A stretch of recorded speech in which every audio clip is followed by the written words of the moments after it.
In Activity 9, Voltage in a Series Circuit, there are 3 resistors connected in series to a power supply that's outputting 10 voltages. For this lab, we have to measure the voltage drop across each resistor. What we found out was that each resistor had a lower voltage as you kept going along the circuit, and each voltage was varying in the series circuit. Next, we used the color code to find the value of each resistor and calculated the total resistance by adding all the numbers all together. Then we used Ohm's law to find the current by multiplying the resistance and the current to find the voltage. Then we used Ohm's law to find the current by putting voltage over the resistance for each resistor. And we concluded that in a series circuit, the current is constant across each unit.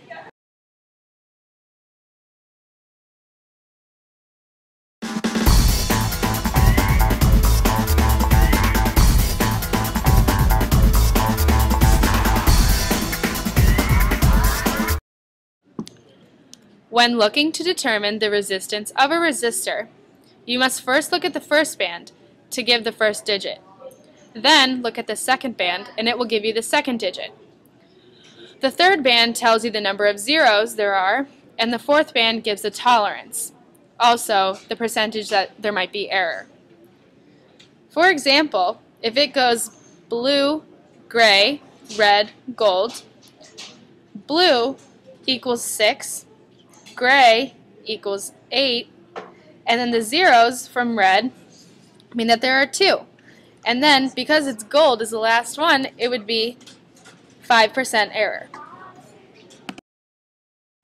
In Activity 10, there are 3 resistors connected in a parallel circuit, and they are attached to a power supply where the voltage is 10 volts.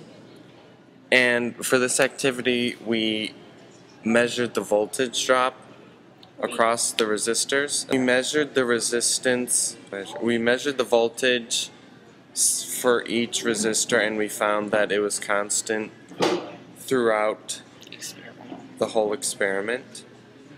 And we used the color codes to find the value of each resistor, and we used the equation 1 over RT equals 1 over R1 plus 1 over R2 plus 1 over R3. And then we used the lovely Ohm's law to find the current within the circuit, and we found that the current through each resistor varied, but the voltage stayed the same.